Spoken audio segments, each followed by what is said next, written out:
wabarakatuh. Shalom, Om Swastiastu, Namo Buddhaya, Salam Kebajikan. Halo teman-teman semua, ketemu lagi nih sama gue Suga dan Gue Miki di suatu podcast.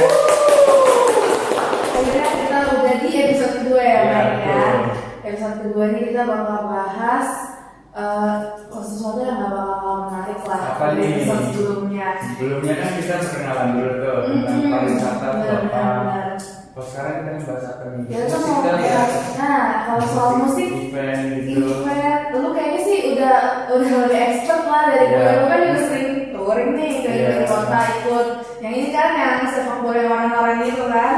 Ya suka nonton musik juga di Jakarta, beberapa gigs lah. Bahasa lagi gile. Nah, kalau bahas-bahas soal ini kita juga pasti bakal ngobrolnya sama yang expert juga lah. Harus biar lebih paham lagi kita. Ya, apalagi kan maksudnya lagi di situasi corona kayak gini ya. Pasti kan event itu juga banyak yang delay, banyak yang ketunda, banyak yang cancel. Nah, kita juga perlu pengetahuan nih dari yang memang menghandle di bagian itu. Gitu kan. Nah, sekarang tuh kita udah ada narasumber kita nih. Kita harus belajar sama yang sungguh banget nih Iya, ya. benar. Kita mah masih kita mah masih apa sih? Anak baru kita masih penonton alay lah. Makanya kita perlu narasumber yang emang kayaknya ada. Emang ada siapa sih pagi hari ini? Makanya kita langsung panggil. Kita langsung panggil nih, siapa narasumber kita? Mas Amburo. Halo Mas. Halo lagi. Gimana Mas Amburo kesibukannya? Ya kesibukan sih lumayan ya. Event juga masih ada tetap yang jalan, cuman berbasis online sih lebih ke situ. Dan sebenarnya kalau di masa new normal ini event itu cukup bergerak juga ya. Mereka mulai cari inovasi baru yang sekarang lebih banyak penekanan melalui event online seperti yang saya bilang. Salah satunya ada juga beberapa media yang mungkin bikin program juga nih seperti kalian, program podcast. Cuman tematiknya lebih menyesuaikan dengan kebutuhan klien yang basicnya untuk campaign dan promosi mereka. Lebih seperti itu. By the way juga alangkah baiknya kita berdoa juga nih, kebetulan kita baru tahu tadi pagi ada ini ya kejadian yang cukup menggemparkan juga di dunia mengenai Libanon ya. Baiknya kita sama-sama berdoa juga untuk mereka, dan buat teman-teman ya kita sama-sama mendoakan biar masa pandemi ini cepat selesai dan bencana juga nggak berturut. Ya kita sama-sama berdoa yang terbaik deh, gitu aja. Untuk semua ya Mas. Betul. Kalau Mas Amburo sendiri backgroundnya apa nih Mas? Kebetulan kalau saya sendiri memang background saya itu mulai dari latar belakang pendidikan ya. Saya dulu kuliah D4 di Politeknik Negeri Jakarta, kebetulan di jurusan event. Saya menyelesaikan magister saya, cuman saya nggak ke event, saya ke komunikasi. Kenapa? Karena di D4 ini atau setara S1 saya udah belajar banyak banget mengenai manajemen event. Dan salah satu kekurangan saya salah satunya adalah bagaimana saya bernegosiasi sama klien. Makanya di magister ini saya ambil komunikasi, jadi saya tahu. Sebenarnya nyambung juga ya. Iya, karena kalau di event itu kan komponennya banyak ya. Salah satunya kita harus bisa negosiasi dengan klien. Nah, di magister itu saya belajar mengenai teori dasarnya, mengenai psikologi orang. Dari situ tentunya kita bisa membuat persepsi yang sama dengan klien, memposisikan klien di mana kebutuhannya, dan kita bisa memberikan asis yang bagus untuk mereka. Dan itu penting banget karena basicnya ketika negosiasi proses planning itu nanti kita negosiasi, nanti akan ada perubahan nih. Dan perubahan itu sebenarnya fungsinya kita sebagai negosiator juga untuk menjaga mengenai dari perencanaan kita biar nggak berubah terlalu jauh. Nah, saya belajar lebih sejauh itu. Kalau kebetulan untuk pekerjaan saya, kebetulan sekarang saya Tribun Network, dan kebetulan saya pegang sebagai supervisor event production, dan saya memegang di salah satunya itu pekerjaan saya adalah mengontrol event di 23 provinsi di Indonesia.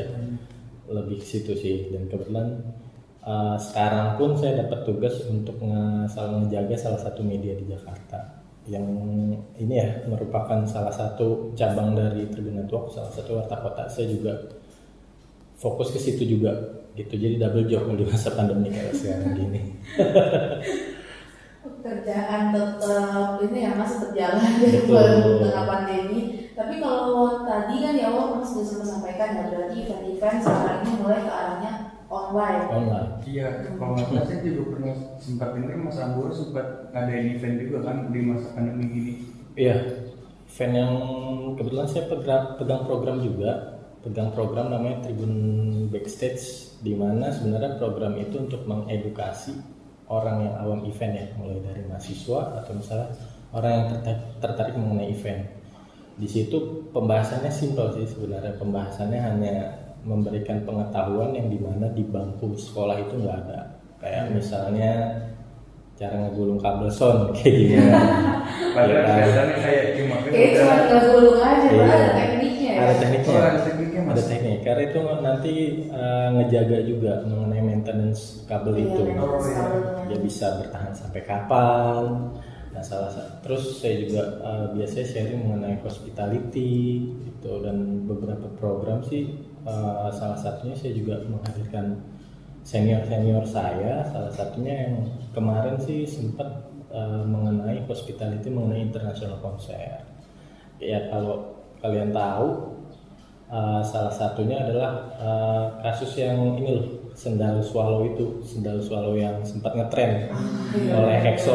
Pakai sama salah satu grup K-pop. Iya, nah dari situ sih kita banyak insight sih sebenarnya. Sebenarnya dunia event itu nggak kecil, nggak sekadar cuma rapat, meeting, atau misalnya acara wedding atau apa, tapi luas banget gitu. Dan kita banyak yang masih bisa dieksplor, khususnya buat teman-teman dari ini ya, teman-teman dari pariwisata, yang dimana kalau pariwisata itu sebenarnya wadah, dan toolsnya itu salah satunya adalah event.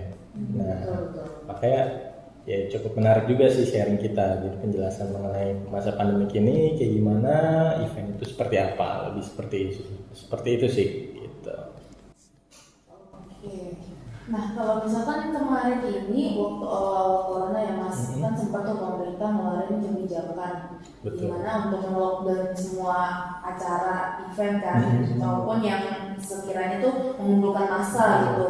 Nah, itu gimana Mas pas masa-masa itu kan benar-benar kosong tuh? Pada saat masa lockdown itu kurang lebih mungkin di akhir Maret ya, sampai menjelang Lebaran. Memang kalau mengenai kebijakan itu, semua event activation yang berhubungan dengan mengumpulkan orang itu benar-benar di lock ya, nggak boleh dilaksanakan, dan memang ada ganjaran khusus ya, ibaratnya kayak ada punishmentnya ketika membiarkan itu tetap berjalan. Dan memang pada saat itu akhirnya kita teman-teman dari organizer akhirnya berembuk juga, kita sharing mengenai apa sih yang bisa kita lakukan pada masa pandemi ini. Nah, muncullah itu inisiasi tadi mengenai event online. Salah satu menggunakan platform Zoom ya, kita cuma ngumpulin orang. Yang awalnya kita cuma sharing aja kayak kumpul-kumpul, akhirnya itu menarik di para klien ya.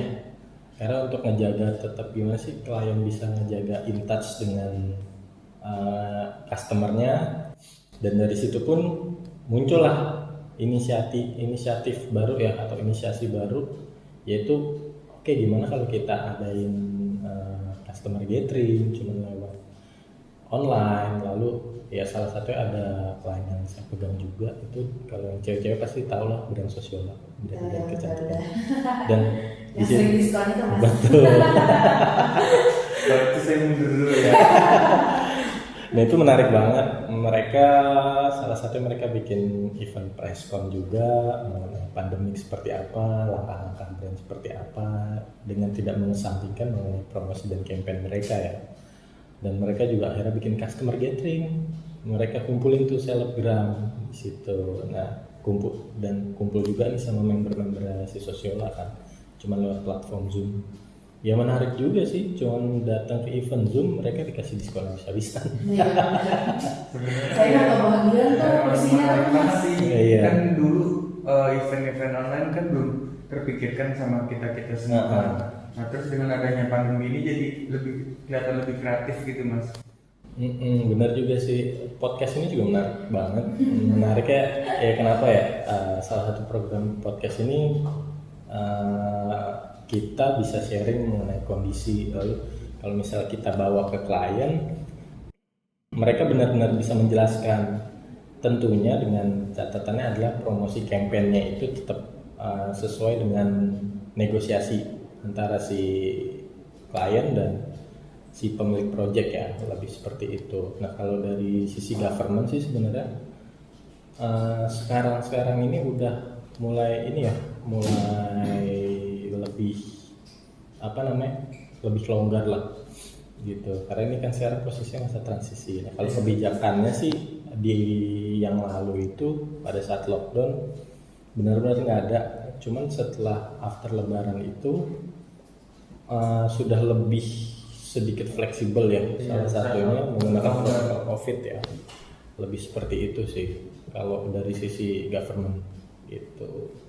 Dan kemarin juga ada beberapa teman yang bikin event juga nih di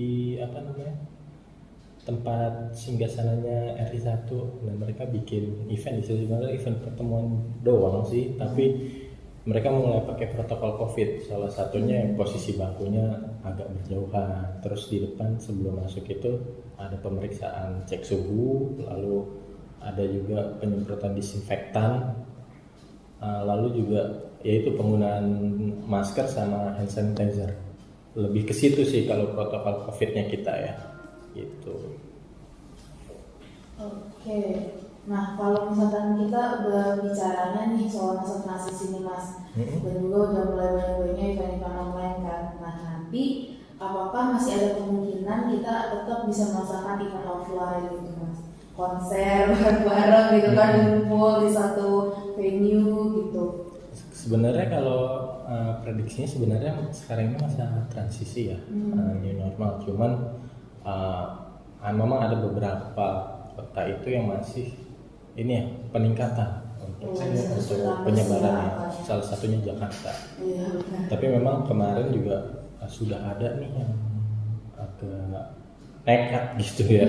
Salah satunya itu teman-teman dari daerah Jawa Barat. Ya mereka bikin ini aja, bikin drive-in cinema gitu. Jadi cinema keliling ya, Sibili namanya, brand mereka bikin kayak gitu.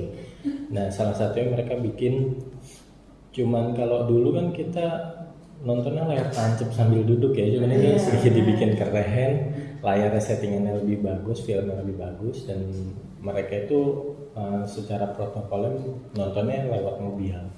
Oh, drive-in ya, gitu. Seperti itu. Ya, dari situ sih, dan memang ada beberapa, kalau kemarin ada dari asosiasi juga, itu ada beberapa simulasi ya untuk event kemarin di JCC kebetulan, itu mengenai skema pameran seperti apa, seminar atau kongres kayak gimana, dan kebetulan ada partner saya juga, itu yang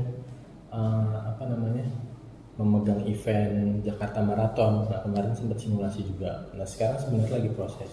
Jadi kalau misalnya simulasi ini diperbolehkan ya, dan memang kalau di Jakarta Marathon itu kan di Jakarta ya eventnya, dan mereka sudah merancang protokol COVID-nya seperti apa. Sebenarnya kalau lewat event itu bisa berjalan, bisa go, next event kita pasti bisa jalan. Tapi itu kita lihat kondisi juga mengenai penyebaran. Karena kalau sekarang sih mungkin ya awal-awal orang baru yang kabar di Depok baru 2 orang, langsung panik semuanya kan. Tiba-tiba sekarang yang tiba-tiba meningkatnya drastis banget, orang udah cuek sekarang. Sebenarnya sih kalau saya sharing juga sama dokter lebih ke ini ya, kita positive thinking aja sebenarnya. Karena kita nggak boleh stres gitu. Kita maksudnya agak hidupnya lebih santai cuman terencana lah ibaratnya gitu. Jadi tetap punya pandangan buat ke depan seperti apa. Lebih ke situ sih, itu juga bagus banget sebenarnya. Kita berpikir positif, ya otomatis imun akan kejaga bagus dan kita tetap bisa beraktivitas. Waktu itu pernah ngeliat iklan, jadi ada pandangan tentang event ke depan. Jadi itu ini agak lucu juga sih mas sebenarnya. Penonton sama pemain bandnya yang manggung itu pakai bubble wrap. Masalahnya itu kedengeran apa enggak? Entah iklannya apa gitu, pokoknya pas aduh enggak aneh kan, langsung kita skip aja lah, agak nggak masuk soalnya. Sebenarnya itu kan technical aja ya, technical ya. Sebenarnya saya juga lagi ngerancang program namanya Drive-In Konser, dan itu emang udah jalan di Korea. Dan mengenai bubble wrap itu sebenarnya possibility-nya sih enak aja gitu, bisa aja, karena secara teknikal nanti yang penting kita megang handphone, misal pakai headset mau wireless atau apa, nanti konser itu ibaratnya akan ditarik nih ke radio FM, jadi akan disetelkan lewat radio gitu. Jadi mereka live di panggung, cuman kedengaran lewat headset. Udah bisa seperti itu. Kalau konsep drive-in-nya yaitu kita basisnya kerja sama radio, jadi nanti channel itu akan di-lock untuk konser itu dan kita cukup dengerin lewat radio di mobil. Lebih seperti itu sih, dan itu emang udah jalan juga. Udah jalan malah. Udah jalan. Makanya pas saya itu kok kan karena saya emang ibaratnya orang dulu lah. Iya. Enggak kayak gitu kok kayak gini banget ya. Kayak aneh banget. Ini apa yang mesti dinikmatin? Tapi kan sebagai orang event kan pasti punya inilah planning gimana biar tetap itu berjalan dan menarik kan pastinya. Benar. Ya cuman emang in touch ngelihat in touch langsungnya kurang lah. Iya, pasti lah. Ya, kalau kalian konser dulu bisa mosi-mosi, sekarang nggak bisa. Ini nih yang anak musik nih mas. Iya pasti ya, walaupun event online ataupun model seperti apapun ya pasti kita akan menemukan cara lah ya mas gitu. Pasti. Selalu ada jalan pasti. Betul. Oke, nah kalau caranya agar bisa memaintain suatu event agar bisa sustain gitu. Kadang kan kalau misalkan kita bicara mahasiswa nih mas, di sini aja di Pancasila tuh banyak nih fakultas ini bikin event, dan fakultas punya event gitu. Cuma terkadang mungkin ada yang tidak bisa termaintenance dengan baik lah gitu, ataupun juga jadinya mendatangkan pengunjungnya juga nggak banyak, sasaran segmennya juga nggak banyak. Nah itu kalau dari sisi Mas Amburo yang udah di industri nih, kira-kira gimana nih tips dan triknya gitu?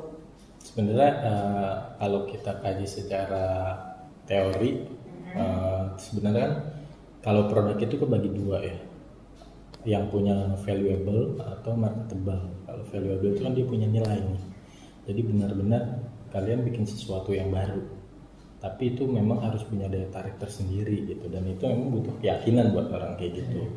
Kalau marketable ya itu lebih cenderung event itu akan ada di mana aja, cuman tinggal persaingannya aja, gimmicknya seperti apa gitu, tapi dengan aspek atau komponen yang sama. Kayak misalnya contohnya begini, orang bikin konser dangdut lah, ya kan, konser dangdut di apa beda ya konser dangdut di Jawa Barat sama Jawa Tengah? Yang membedakan kan cuma biduannya aja kan. Tapi konsepnya tetap sama gitu. Nah itu lebih ke marketable ya. Kalau misalnya valuable ya contohnya ya kalian tahu synchronize event ya, synchronize musik, synchronize konser. Nah itu dia valuable banget, dimana yang awalnya mereka cuma bikin line up-nya sedikit, line up-nya yang biasa-biasa aja, sampai ya kalau kalian saya boleh share sih sebenarnya Synchronize itu 4 tahun awal itu rugi sebenarnya, tapi mereka percaya dan yakin bahwa ini kedepannya bakal bagus banget. Idealisnya tinggi.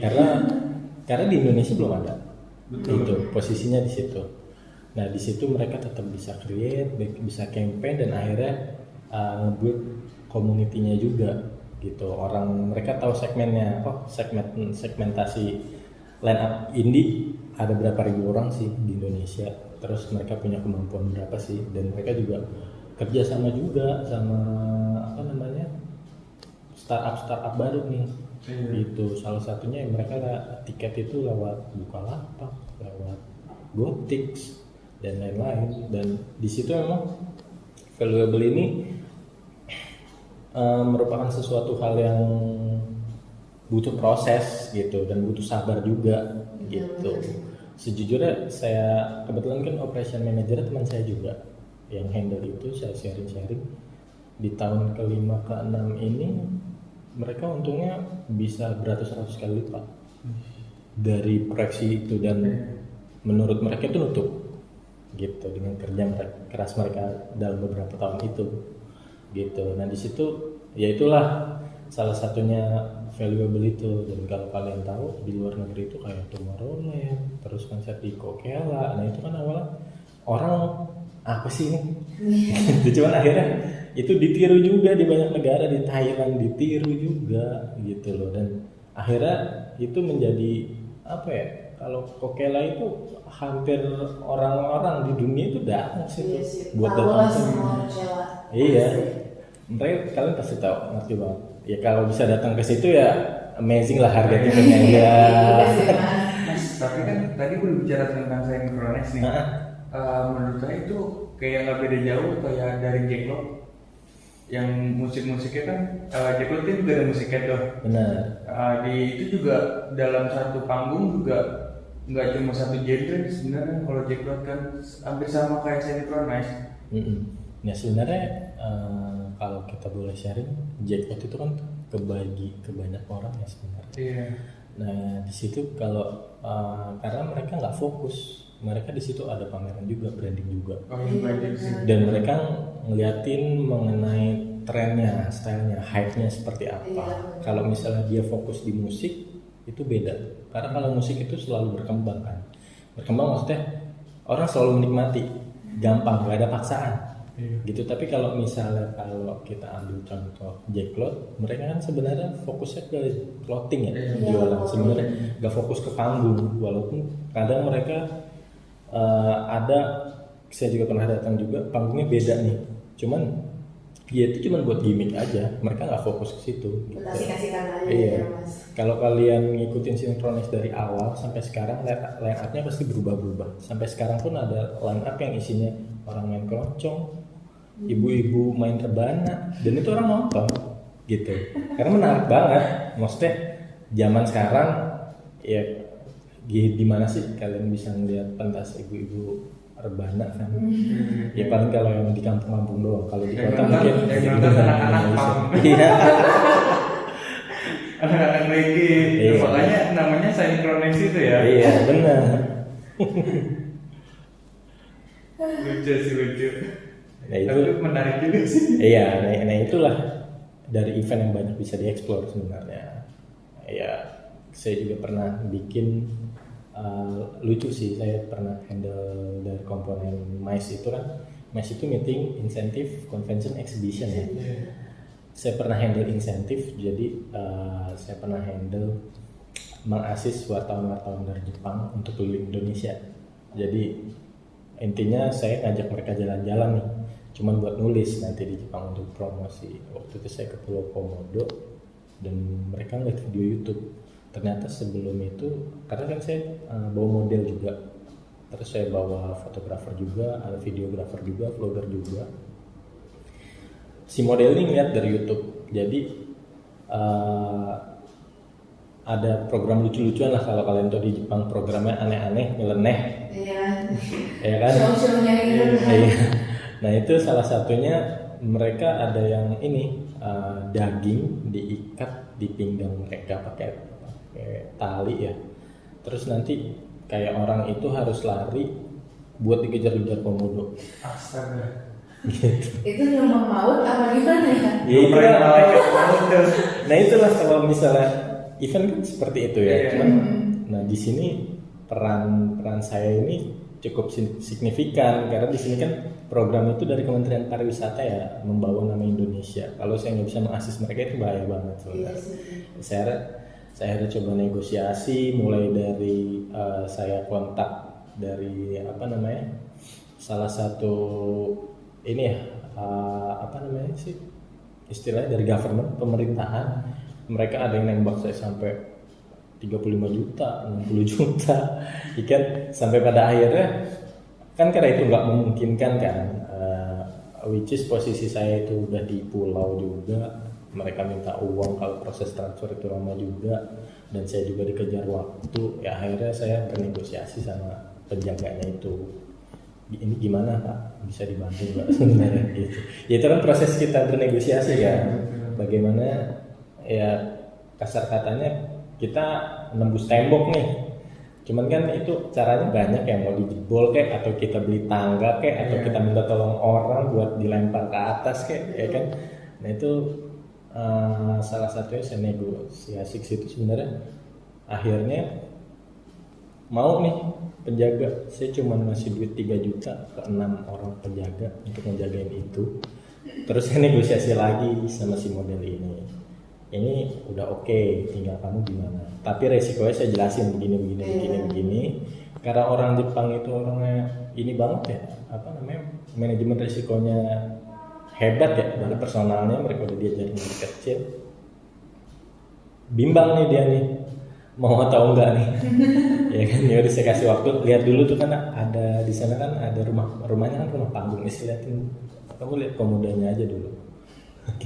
Coba, ya saya ngobrol, ya kamu cobalah lihat secara gimana, apakah interaksi itu batin dulu sama pemudanya. Kalau bahasa saya sih itu eksploitasi binatang. Ya udah, dia melihat dulu sambil makan sama ngobrol sama si penjaganya itu tekniknya kayak gimana. Akhirnya dia ya udah, karena dia berpikir itu akan eksploitasi binatang kan, akhirnya di cancel, nggak jadi kan, jubrak. Udah sampai proses tinggal jalan, udah closing, ya akhirnya berubah. Nah itulah pengalaman juga sih karakter saya buat ngehandle orang yang unik ya. Itu kan kalau wartawan itu mereka ya nggak butuh sesuatu hal yang prestis atau apa, mereka cuma kejar tujuan mereka aja gitu. Dan lucunya ada yang cuma datang ke Flores itu cuma pengen lihat apa namanya, pohon karet, pohon kapas sama singkong, udah. Itu kan buat kita biasa banget ya. Iya, dekat rumah saya banyak kebunnya. Tapi di Jepang nggak ada. Di Jepang nggak ada. Gitu. Itu keunikan Indonesia. Gak semua ada di luar negeri. Nah itu ya sebenarnya buat insight buat kita, buat teman-teman dari pariwisata juga, terus ya mas yang mau berkecimpung di dunia event, ya harus ngerti kondisi-kondisi kayak gitu. Sebenarnya di Indonesia itu banyak banget loh kayaknya yang masih bisa digali biar banyak banget ya. Kalau hitungannya kalian nih mau travel ke Indonesia nggak cukup 3-5 tahun lah selesai itu. Aduh. Dan itu posisinya jalan terus ya, ya kan. Kalian buat eksplor ke Kalimantan aja itu, waduh, itu udah banyak banget sebenarnya mutiara hitamnya di sana. Terus belum ke timur, ke Ambon, ke Kupang, ke Sumbawa, wah itu udah benar-benar menarik banget sebenarnya kalau kalian yang dari sisi pariwisata ya, kalau menurut saya gitu. Iya, orang Depok ke Jakarta sama Bogor aja belum semuanya kalau bisa dibilang. Jawa aja belum selesai mau Jawa. Iya itu dia makanya nggak akan cukup. Saya juga udah di tahun berapa 2016 itu saya ke Bali sebulan sekali di dalam setahun. Dan itu akhirnya ya saya tahu Bali, cuman ternyata masih banyak juga bisa dieksplor. Iya. Emang gak ada habis-habisnya, apalagi Malaysia itu kan terus orientasinya jangka panjang, depan terus berjalan gitu kan, gak stuck di tempat gitu. Benar, karena ya salah satunya sekarang pariwisata ini penghasil devisa, ya termasuk pemangku lah ibaratnya. Orang juga punya ujung tombak di pariwisata. Itu makanya pada saat pandemi ini nih gokil-gokilan nih sebenarnya, gokil maksudnya regulasi sempat ada regulasi ada diskon gede-gedean kan untuk Iya. Nah sebenarnya Satu sisi tapi disuruh stay at home. iya, nah itu kan paradigma orang sama pemerintah yang nggak sinkron. Iya, benar. Gitu ya, cuman kalau kita sih sebenarnya ambil jalur tengahnya aja, sisi positifnya yang ngelihat dari sisi government punya kebijakan dan ada kepentingan di situ untuk negara, dan kita juga harus melihat dari sisi warga nih, lokal kayak gimana, aspirasinya seperti apa ngeliat pandangan pandemi. Karena Anda tahu pas di awal itu saya bilang di Depok 2 itu mereka udah bener gencar. Kalau kalian sempat ngerasain hand sanitizer itu ada, dan tiba-tiba kalian ke supermarket udah nggak ada, diborong orang, kan kalian pasti ngerasain itu tuh. Panik di mana-mana. Iya, harga-harga alat kesehatan tiba-tiba naik. Semua. Supermarket semuanya ludes. Iya, waduh. Masker satu lembar aja sampai berapa ribu? 50.000 lebih. Iya, semua langsung jadi cuan di mana-mana. Nah itulah Indonesia. Walaupun lagi di tengah-tengah kesusahan tetap ya. Ada aja lah yang mau otaknya mau ini. Bisa banget. Jadi sebenarnya kita bisa dong melewati masa-masa sulit ini sebenarnya ya. Harusnya bisa, dengan catatannya tetap kerjasama yang baik dari pelaku industri, ya sesama pelaku industri harus tahu seperti apa. Kalau dari government tetap, ya menurut saya harus tetap ngelihat ini juga, kondisi juga, sama tetap berkoordinasi dengan para pelaku industri, karena nggak akan jauh juga ya.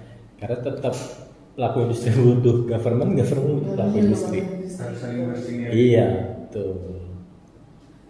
Terakhir nih Mas, pertanyaan dari kita, kekepoan dari kita nih.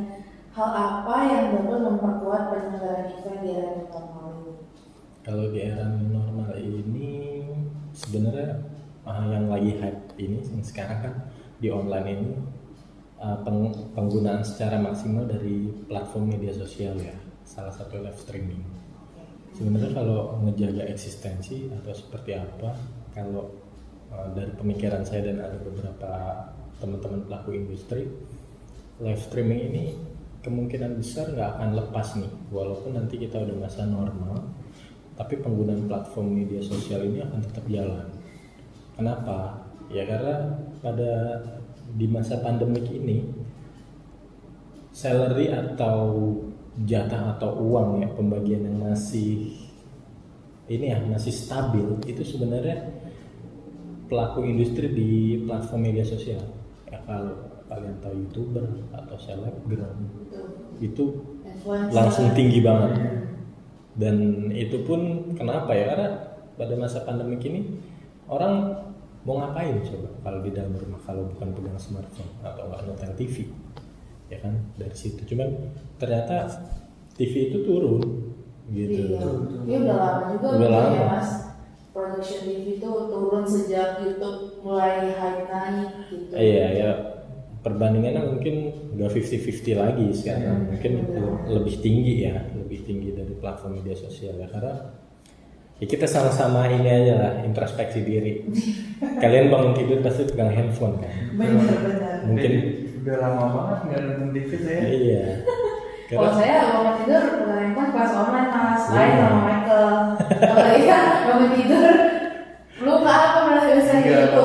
Kalau saya tetap kelas dulu lah yang kita Gimik lah biasanya itu sih. kelas online tetap, habis itu tinggal dibuka kan? Iya, tinggal swipe. Iya. Biar bisa tidur, bisa bisa. kelasnya dikurangin. Ya karena ya saya juga dapat insight menarik juga ya, dari kalau kalian tahu podcastnya Mas Deddy Corbuzier, sempat ada yang ini ya sama Nadiem Makarim sebelum dia jadi menteri. Itu menarik banget gitu. Menariknya kenapa? Ternyata si Mas Nadiem ini udah gak pegang medsos udah berapa tahun, dan menurut dia hidup dia lagi lebih ini ya, lebih berwarna banget. Kenapa? Ya ketika dia nggak pegang media sosial, dia nggak akan ketergantungan. Gitu. Lebih indah sih sebenarnya. Lebih indah. Jadi ya kalau butuh sama temen ya telepon, kumpul, cerita gitu. Jadi kalau misalnya galau atau apa ini nggak lewat langsung ke medsos. Cuman kan medsos itu sebenarnya alat ya, alat yang bisa ngebantu juga sebenarnya. Cuman tinggal cara usernya sedikit aneh sih dulu saya main disamper dipanggil kan guru depan rumah. kita udah di depan rumah ya. buruan.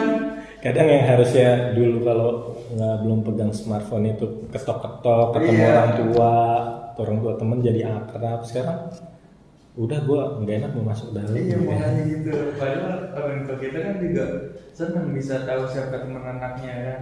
Bener. Nah itu balik lagi.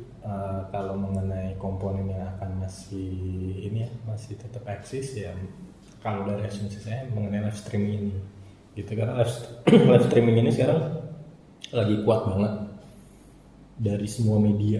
Bahkan ada beberapa media itu yang tadinya media cetak akhirnya mereka bikin nih platform untuk TV atau misalnya gimana ya, itu bisa ngangkat mereka lah ibaratnya gitu. Ya memang media yang bagus ya harus berkembang seperti itu gitu. Cuman ya tetap aja ada orang yang butuh mau ngeliat berita nggak lewat handphone, harus baca koran. Iya, Pasti ada aja. pasti ada aja. Ya kakek nenek kalian, orang tua kalian.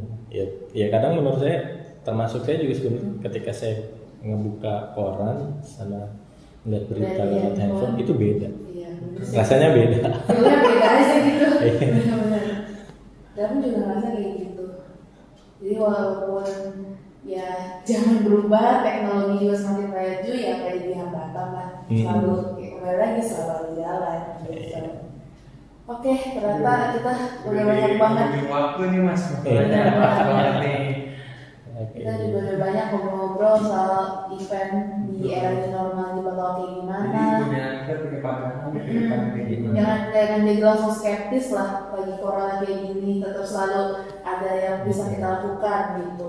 Tetap positive thinking lah. Tetap positive thinking, betul mas. Karena tadi kuncinya jangan stres. Jangan stres. Stres memicu semua penyakit kayaknya sih ya. Ya harusnya kalian bisa kumpul-kumpul sama teman-teman. Sekarang jarang-jarang juga buat kumpul kan. Pada mikir yang mau kumpul kan. Mau kumpul online Zoom, iya kuota. Ya udahlah, jalanin masing-masing aja. Iya. Kalau kata Mas Paniki, gembira adalah obat. Betul, setuju. Saya setuju banget. Itu ya musisi yang menurut saya nggak ada stres-stresnya sih. Udah hidup aja. Jadi hidupnya slow banget nih, mengalir aja gitu. Bob Marley ya seperti itu konsepnya. Mungkin kita ya meniru lah orang-orang seperti itu. Betul. Hidup juga perlu santai terkadang. Gitu Mike, jadi lu juga jangan stres-stres Mike. Enggak. Ya kalau si dia nggak balas ya positive thinking aja. Mungkin lagi balas yang lain atau lagi masak gitu.